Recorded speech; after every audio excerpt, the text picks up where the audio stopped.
माता की, भारत माता की। महाराष्ट्र के लोकप्रिय मुख्यमंत्री एकनाथ शिंदे जी, केंद्रीय मंत्रिमंडल के मेरे साथी अनुराग ठाकुर, भारती पवार, निशित प्रामाणिक, महाराष्ट्र के डिप्टी सीएम देवेंद्र फडणवीस, अजित पवार जी, सरकार के अन्य मंत्रीगण, अन्य महानुभाव और मेरे युवा साथियों, आज का ये दिन भारत की युवा शक्ति का दिन है। ये दिन उस महापुरुष को समर्पित है जिसने गुलामी के कालखंड में भारत को नई ऊर्जा से भर दिया था। ये मेरा सौभाग्य है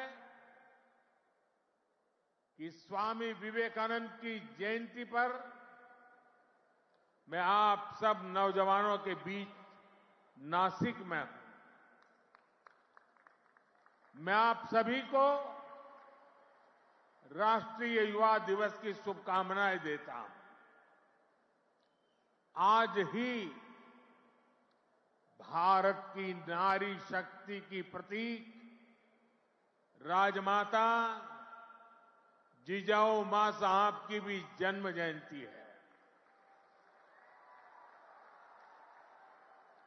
राजमाता जिजाऊ मांसाहेब यांच्या जयंतीदिनी त्यांना वंदन करण्यासाठी मला महाराष्ट्राच्या वीरभूमीत येण्याची संधी मिळाली, याचा मला अतिशय आनंद आहे।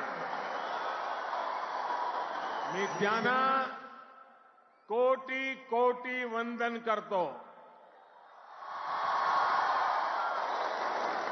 साथियों, ये केवल एक संयोग नहीं है कि भारत की अनेक महान विभूतियों का संबंध महाराष्ट्र की धरती से रहा है। ये इस पुण्य भूमि का,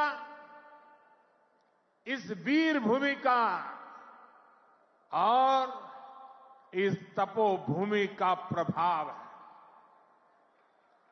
इस धरती पर राजमाता जिजाऊ मां साहब जैसी मातृशक्ति ने छत्रपति शिवाजी महाराज जैसे महानायक को गढ़ा। इसी धरती ने देवी अहल्याबाई होलकर, रमाबाई अंबेडकर जैसी महान नारियां हमें दी। इसी धरती ने लोकमान्य तिलक, वीर सावरकर, आनंद कन्हेरे, दादा साहब पोटनीस, चाफेकर बंधु जैसे अनेक सपूत हमें दिए। नासिक पंचवटी की इस भूमि में प्रभु श्री राम ने काफी समय बिताया था। मैं आज इस भूमि को भी नमन करता हूं, श्रद्धापूर्वक प्रणाम करता हूं।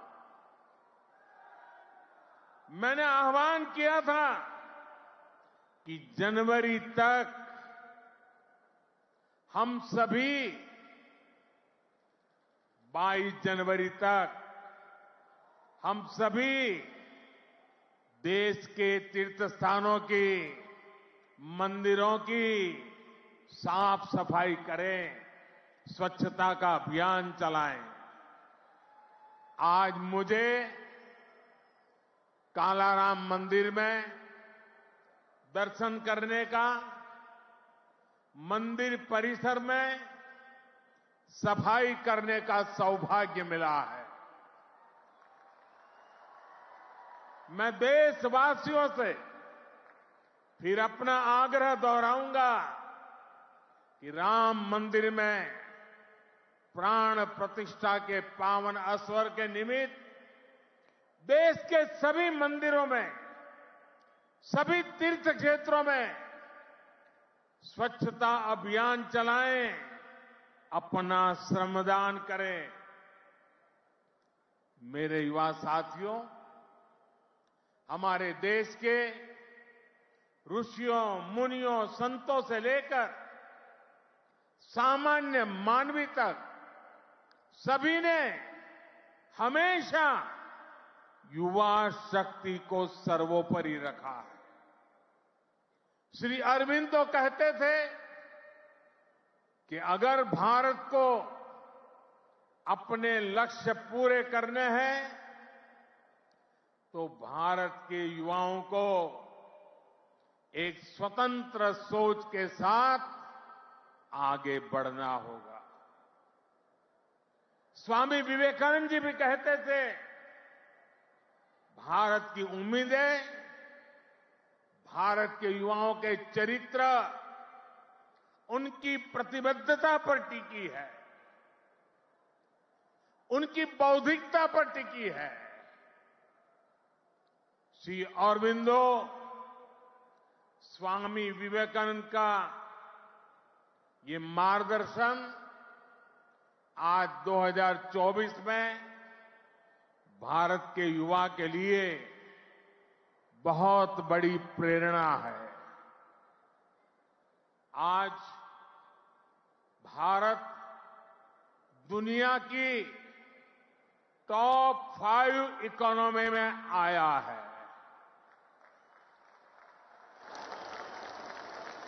तो इसके पीछे भारत के युवाओं की ताकत है। आज भारत दुनिया के टॉप 3 स्टार्टअप इकोसिस्टम में आया है, तो इसके पीछे भारत के युवाओं की ताकत है। आज भारत एक से बढ़कर एक इनोवेशन कर रहा है। आज भारत रिकॉर्ड पेटेंट फाइल कर रहा है। आज भारत दुनिया का बड़ा मैन्युफैक्चरिंग हब बन रहा है। तो इसका आधार भारत के युवा है, भारत के युवाओं का सामर्थ्य है। साथियों, समय हर किसी को अपने जीवन काल में एक सुनहरा मौका जरूर देता है। भारत के युवाओं के लिए समय का वो सुनहरा मौका अभी है। अमृत काल का ये कालखंड है। आज आपके पास मौका है इतिहास बनाने का, इतिहास में अपना नाम दर्ज कराने का। आप याद करिए, आज भी हम सर एम विश्वेश्वरैया की याद में इंजीनियर्स डे मनाते हैं। उन्होंने 19वीं और 12वीं शताब्दी में अपना जो इंजीनियरिंग कौशल दिखाया, उसका आज भी मुकाबला मुश्किल है। आज भी हम मेजर ध्यानचंद को याद करते हैं। उन्होंने हॉकी की स्टिक से जो जादू दिखाया, वो आज तक लोग भूल नहीं पाए। आज भी हम भगत सिंह, चंद्रशेखर आजाद, बटुकेश्वर दत्त जैसे अनगिनत क्रांतिकारियों को याद करते। उन्होंने अपने पराक्रम से अंग्रेजों को पस्त करके रख दिया था। आज हम महाराष्ट्र की वीर भूमि पर हैं। आज भी हम सभी महात्मा फुले, सावित्रीबाई फुले को इसलिए याद कर रहे हैं क्योंकि उन्होंने शिक्षा को सामाजिक सशक्तिकरण का एक माध्यम बनाया। आजादी के पहले के कालखंड में ऐसे सभी महान व्यक्तित्वों ने देश के लिए काम किया। वो जिए तो देश के लिए, वो जूझे तो देश के लिए, उन्होंने सपने संजोए तो देश के लिए, उन्होंने संकल्प किए तो देश के लिए, और उन्होंने देश को नई दिशा दिखाई। अब अमृतकाल के इस कालखंड में आज वो दायित्व आप सभी मेरे युवा साथियों के कंधों पर है। अब आपको अमृतकाल में भारत को एक नई ऊंचाई पर ले जाना। आप ऐसा काम करिए कि अगली शताब्दी में उस वक्त की पीढ़ी आपको याद करे, आपके पराक्रम को याद करे। आप अपने नाम को भारत और पूरी दुनिया में, दुनिया के इतिहास में स्वर्ण अक्षरों में लिख सकते हैं। इसलिए मैं आपको 21वीं सदी के भारत की सबसे सौभाग्यशाली पीढ़ी मानता हूं। मैं जानता हूं आप ये कर सकते हैं। भारत के युवा ये लक्ष्य हासिल कर सकते हैं। मेरा सबसे ज्यादा भरोसा आप सभी पर है, भारत के युवाओं पर है। मैं मेरा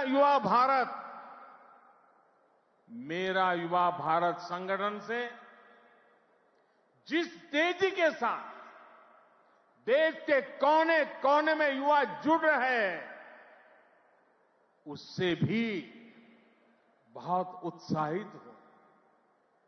मेरा युवा भारत, माय भारत संगठन की स्थापना के बाद ये पहला युवा दिवस है। अभी संगठन को बने 75 दिन भी पूरे नहीं हुए हैं और 1 करोड़ 10 लाख के आसपास युवा इसमें अपना नाम रजिस्टर करा चुके हैं। मुझे विश्वास है आपका सामर्थ्य, आपका सेवा भाव देश को, समाज को नई ऊंचाई पर ले जाएगा। आपका प्रयास, आपका परिश्रम युवा भारत की शक्ति का पूरी दुनिया में परचम लहराएगा। मैं माय भारत संगठन में रजिस्टर कराने वाले सभी युवाओं का आज विशेष अभिनंदन करता हूं। और मैं देख रहा हूं माय भारत में रजिस्ट्रेशन में हमारे युवा और हमारी युवतियां दोनों के बीच में कंपटीशन चलती है, कौन ज्यादा रजिस्ट्री करवाए। कभी युवक आगे निकल जाते हैं, कभी युवतियां आगे निकल जाती हैं। बड़ी जोरों की स्पर्धा चल रही है। साथियों, हमारी सरकार को अब 10 साल हो रहे हैं। इन 10 वर्षों में हमने पूरा प्रयास किया है कि युवाओं को खुला आसमान दे, युवाओं के सामने आने वाली हर रुकावट को दूर करे। आज चाहे शिक्षा हो, रोजगार हो, एंटरप्रेन्योरशिप या इमर्जिंग सेक्टर्स हो, स्टार्टअप्स हो, स्किल्स या स्पोर्ट्स हो, देश के युवाओं को सपोर्ट करने के लिए हर क्षेत्र में एक आधुनिक, डायनेमिक इकोसिस्टम तैयार हो रहा है। आपको 21वीं सदी की आधुनिक शिक्षा देने के लिए नई राष्ट्रीय शिक्षा नीति लागू की गई है। युवाओं के लिए अब देश में आधुनिक स्किलिंग इकोसिस्टम भी तैयार हो रहा है। हाथ के हुनर से कमाल करने वाले नौजवानों की मदद के लिए पीएम विश्वकर्मा योजना शुरू की गई है। पीएम कौशल विकास योजना की मदद से करोड़ों युवाओं को स्किल से जोड़ा गया है। देश में नए आईआईटी, नए एनआईटी लगातार खुलते जा रहे हैं। आज पूरी दुनिया भारत को एक स्किल्ड फोर्स के रूप में देख रही है। विदेश में हमारे युवा अपना कौशल दिखाया पाए, इसके लिए सरकार विदेश जाने वाले युवाओं को ट्रेनिंग भी दे रही है। France, Germany, UK, Australia, Italy, Austria जैसे अनेक देशों के साथ सरकार ने जो मोबिलिटी समझौते किए हैं, उसका बड़ा लाभ हमारे युवाओं को मिलेगा। साथियों, युवाओं के लिए नए अवसरों का आसमान खोला जाए, सरकार इसके लिए हर क्षेत्र में पूरी शक्ति से काम कर रही है। देश में ड्रोन सेक्टर के लिए नियम सरल बनाए गए हैं। सरकार आज एनिमेशन, विजुअल इफेक्ट्स, गेमिंग और कॉमिक सेक्टर्स को प्रमोट कर रही है। एटॉमिक सेक्टर, स्पेस और मैपिंग सेक्टर को भी खोला गया है। आज हर क्षेत्र में पिछली सरकारों से 2 गुनी, 3 गुनी रफ्तार से काम किया जा रहा है। ये जो बड़े बड़े हाईवे बन रहे हैं, वो किसके लिए है? आपके लिए, भारत के युवाओं के लिए। ये जो नई नई वंदे भारत ट्रेनें चल रही है, वो किसकी सहूलियत के लिए? आपके लिए, भारत के युवाओं के लिए। हमारे लोग विदेश जाते थे, वहां के पोर्ट, वहां के एयरपोर्ट देखकर सोचते थे कि भारत में ऐसा कब होगा। आज भारत के एयरपोर्ट्स दुनिया के बड़े से बड़े एयरपोर्ट का मुकाबला कर रहे हैं। कोरोना के समय आपने देखा है, विदेशों में वैक्सीन के सर्टिफिकेट के नाम पर कागज थमाया जाता है। ये भारत है जिसने हर भारतवासी को वैक्सीन लगाने के बाद डिजिटल सर्टिफिकेट दिया। आज दुनिया के कितने ही बड़े देश हैं जहां पर लोग मोबाइल डेटा इस्तेमाल करने से पहले 100 बार सोचते हैं। वहीं आप भारत के युवा हैं जो इतना सस्ता मोबाइल डेटा इस्तेमाल कर रहे हैं कि दुनिया के लोगों के लिए अजूबा है, कल्पना से परे है। साथियों, आज देश का मिजाज भी युवा है और देश का अंदाज भी युवा है। और जो युवा होता है वो पीछे नहीं छोड़ता, पीछे नहीं चलता, वो स्वयं लीड करता है। इसलिए आज टेक्नोलॉजी की फील्ड में भी भारत फ्रंट से लीड कर रहा है। चंद्रयान और आदित्य L1 उसकी सफलता हमारी आंखों के सामने है। Made in India INS Vikrant जब समंदर की लहरों से टकराता है तो हम सभी का सीना चौड़ा हो जाता है। जब लाल किले से मेड इन इंडिया तोप गरजती है तो देश में एक नई चेतना जग जाती है। जब भारत में बना फाइटर प्लेन तेजस आसमान की ऊंचाई नापता है तो हम गर्व से भर जाते हैं। आज भारत में बड़े बड़े मॉल से लेकर छोटी छोटी दुकान तक हर तरफ UPI का इस्तेमाल हो रहा है और दुनिया हैरान है। अमृतकाल का आरंभ गौरव से भरा हुआ है। अब आप युवाओं को इस अमृतकाल में इससे भी आगे लेकर जाना है, विकसित राष्ट्र बनाना है।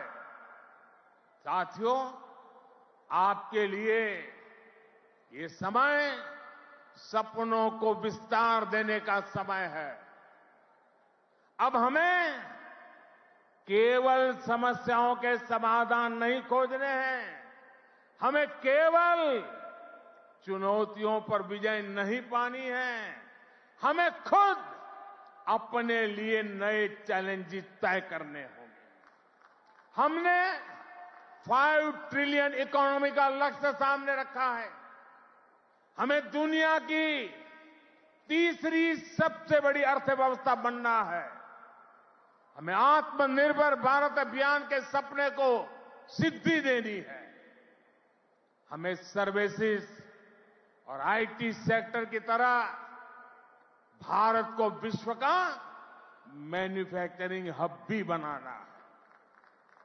इन आकांक्षाओं के साथ साथ भविष्य के प्रति हमारी जिम्मेदारियां भी है। जलवायु परिवर्तन की चुनौती हो, प्राकृतिक खेती को बढ़ावा देना हो, हमें लक्ष्य बनाकर तय समय में इन्हें प्राप्त करना है। साथियों, अमृतकाल की आज की युवा पीढ़ी पर मेरे विश्वास की एक और वजह है और वो खास वजह है।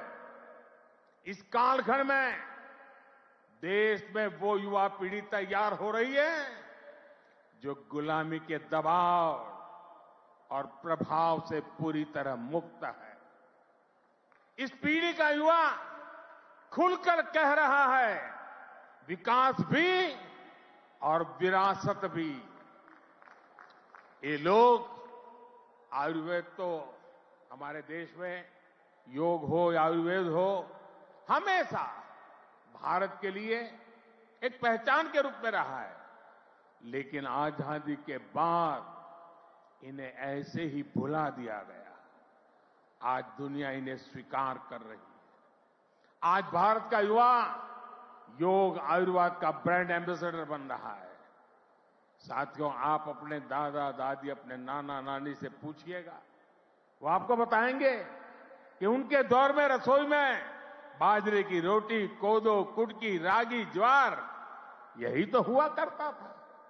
लेकिन गुलामी की मानसिकता में इस अन्न को गरीबी के साथ जोड़ दिया गया, इन्हें रसोई से बाहर कर दिया गया। आज यही अन्न मिलेट्स के रूप में, सुपर फूड के रूप में वापस रसोई में पहुंच रहे हैं। सरकार ने इन मिलेट्स को, मोटे अनाज को श्री अन्न की नई पहचान दी है। अब आपको इन श्री अन्न का ब्रांड एम्बेसडर बनना है। श्री अन्न से आपकी सेहत भी सुधरेगी और देश के छोटे किसानों का भी भला होगा। साथियों, आखिर में एक बात राजनीति के माध्यम से देश की सेवा की भी करूंगा। मैं जब भी ग्लोबल लीडर्स या इनोवेटर से मिलता हूं तो उनमें मुझे एक अद्भुत आशा दिखती है। इस आशा की, इस आकांक्षा की एक वजह है डेमोक्रेसी, लोकतंत्र। भारत मदर ऑफ डेमोक्रेसी है, लोकतंत्र की जननी है। लोकतंत्र में युवाओं की भागीदारी जितनी अधिक होगी, राष्ट्र का भविष्य उतना ही बेहतर होगा। इस भागीदारी के कई तरीके हैं। अगर आप सक्रिय राजनीति में आते हैं तो आप परिवारवाद की राजनीति के प्रभाव को उतना ही कम करेंगे। आप जानते हैं कि परिवारवाद की राजनीति ने देश का कितना नुकसान किया है। लोकतंत्र में भागीदारी का एक और महत्वपूर्ण तरीका है कि आप अपनी राय वोट के जरिए जाहिर करें। आप में से बहुत से लोग ऐसे होंगे जो इस बार जीवन में पहली बार वोट डालेंगे। फर्स्ट टाइम वोटर्स हमारे लोकतंत्र में नई ऊर्जा और शक्ति ला सकते हैं। इसलिए वोट करने के लिए आपका नाम लिस्ट में आए, इसके लिए जल्दी से जल्दी सारी प्रक्रिया पूरी कर लीजिए। आपके पॉलिटिकल व्यूज से ज्यादा जरूरी है कि आप देश के भविष्य के लिए अपना वोट डालते हैं, अपनी भागीदारी कराते हैं। साथियों, अगले 25 वर्षों का ये अमृतकाल आपके लिए कर्तव्य काल भी है। जब आप अपने कर्तव्यों को सर्वोपरि रखेंगे तो समाज भी आगे बढ़ेगा, देश भी आगे बढ़ेगा। इसलिए आपको कुछ सूत्र याद रखने होंगे। जितना हो सके आप लोकल को, स्थानीय प्रोडक्ट को प्रमोट करिए।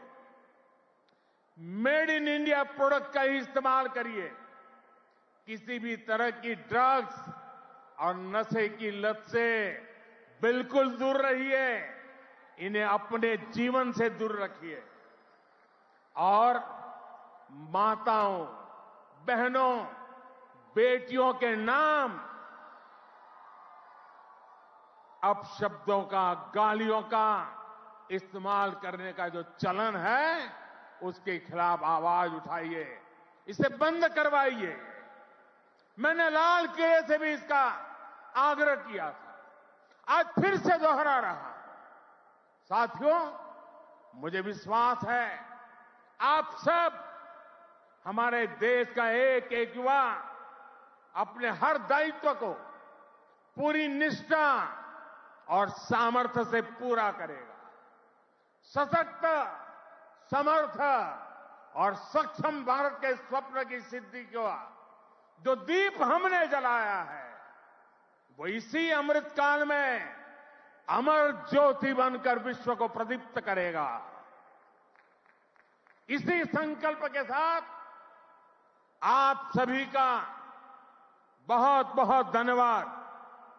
भारत माता की दोनों मुट्ठी बंद करके पूरी ताकत से आप जिस राज्य से आए हैं वहां तक आपकी आवाज पहुंचनी चाहिए।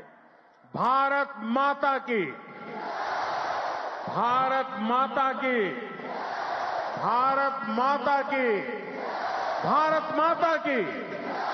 वंदे वंदे वंदे वंदे वंदे वंदे वंदे वंदे वंदे। धन्यवाद। बहुत बहुत धन्यवाद।